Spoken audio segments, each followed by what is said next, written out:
नमस्कार दोस्तों। आज मैं आपको माघ मास का तीसरा अध्याय सुनाने जा रही हूँ। तब राजा दिलीप कहने लगे कि महाराज, यह पर्वत इतना ऊंचा और कितना लंबा चौड़ा है। तब वशिष्ठ जी कहने लगे कि 36 योजन 1 योजन 4 कोस का होता है। ऊंचा ऊपर चोटी से 10 योजन चौड़ा और नीचे 16 योजन चौड़ा है, जो हरी चंदन, आम, मदार, देवदारू और अर्जुन के वृक्ष से सुशोभित है। दुर्भिक्ष से दुखी होकर इस सुंदरता पर्वत को हम फल फूल से परिपूर्ण देखकर भृगु वहीं रहने लगे और वहाँ पर गंधर्वों, वनों और उपवनों में बहुत दिनों तक तप करते रहे। इस प्रकार जब भृगु ऋषि वहाँ पर अपने आश्रम पर रहे तो एक विद्याधर अपनी पत्नी सहित उतरा। वह अत्यंत दुखी थे। उन्होंने भृगु ऋषि को प्रणाम किया और ऋषि ने बड़े मीठे स्वर में उनसे कहा कि हे विद्याधर, तुम बड़े दुखी दिखाई देते हो, इसका क्या कारण है? तब विद्याधर कहने लगे कि महाराज, पुण्य के फल को पाकर, स्वर्ग पाकर तथा देव तुल्य शरीर पाकर भी मेरा मुख व्याघ्र जैसे है। यही कारण मेरे दुख को अशांति का है। न जाने किस पाप का फल है। मेरे चित्त की व्याकुलता को दूसरा कारण भी सुनिए।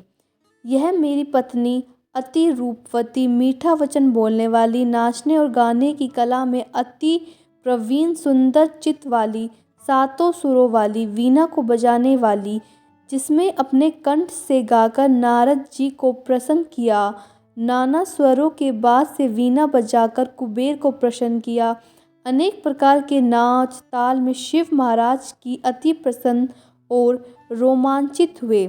शील, उदारता, रूप तथा यौवन में स्वर्ग की कोई अप्सरा भी ऐसी जैसी नहीं है। कहा, ऐसी चंद्रमुखी स्त्री और कहाँ है? व्याघ्र मुख वाला, यही चिंता सदैव मेरे हृदय को जलाती है। विद्याधर के ऐसे वचन सुनकर तीनों लोकों के भूत, भविष्य और वर्तमान की बातें जानने वाले तथा दिव्य दृष्टि वाले ऋषि कहने लगे कि हे विद्याधर, कर्म के विचित्र फल को प्राप्त हो जाते हैं।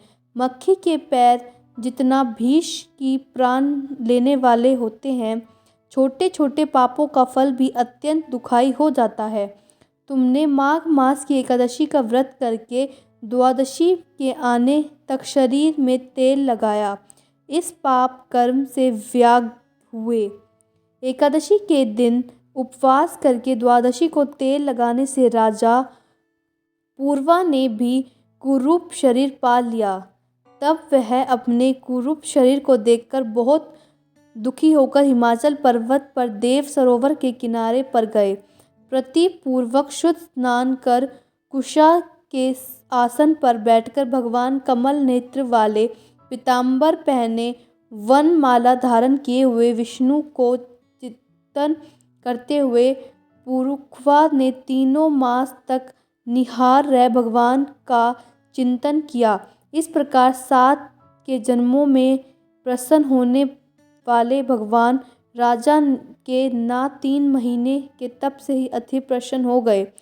अतः नत और माघ की शुक्ल पक्ष की एकादशी को भी प्रसन्न होकर भगवान ने अपने शंख के जल से राजा को पवित्र किया।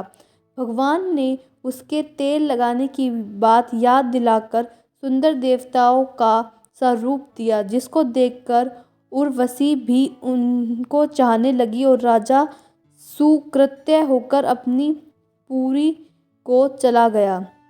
भृगु ऋषि कहने लगे कि हे विद्याधर, इसलिए तुम क्यों दुखी होते हो? यदि तुम अपना यह राक्षसी रूप छोड़ना चाहते हो तो मेरा कहना मानकर जल्दी ही पापों को नष्ट करने वाले हेमकुंड नदी में माघ में स्नान करो, जहाँ पर ऋषि सिद्ध देवता निवास करते हैं। अब मैं इसकी विधि बतलाता हूँ। तुम्हारे भाग्य से माघ मास आज से 5वें दिन ही आने वाले हैं। पौष शुक्ल एकादशी में से इस व्रत को आरंभ करो। भूमि में सोना, जितेंद्र होकर दिन में 3 समय स्नान करके महीना भर तक निहार रहो।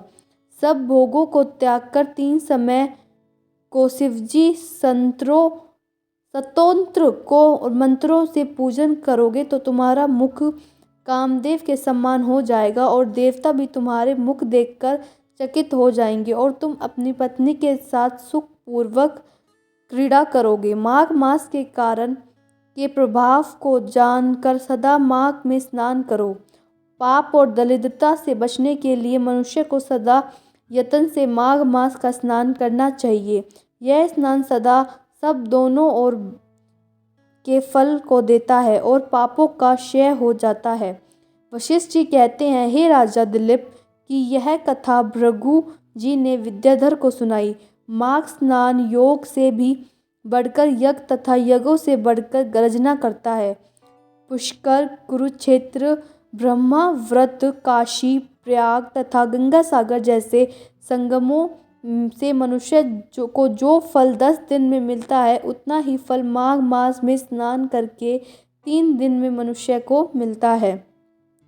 इसमें संदेह नहीं है कि चिरकाल तक स्वर्ग में रहने की इच्छा करने वाले मनुष्य को सदा यत्न से माघ मास में स्नान करना चाहिए। आयु, आरोग्य, धन, रूप, कल्याण और गुण प्राप्त करने वालों को माघ का स्नान कभी नहीं छोड़ना चाहिए। स्नान करने वाला इस लोक तथा परमलोक के सदा सुख पाता है। वशिष्ठ जी कहते हैं कि हे दिलीप, भृगु जी यह वचन सुनकर वह विद्याधर अपनी स्त्री सहित उसी स्थान पर पर्वत के झरने में माघ मास का स्नान करता रहा और उसके प्रभाव से उसका मुख देव सदृश्य हो गया और वह प्राणिग्रीव पर्वत पर आनंद से रहने लगे और भृगु जी भी नियम की समाप्ति पर शिष्यों सहित इवा नदी के तट पर गए। तो दोस्तों, हमारा माघ मास का 3रा अध्याय समाप्त हुआ।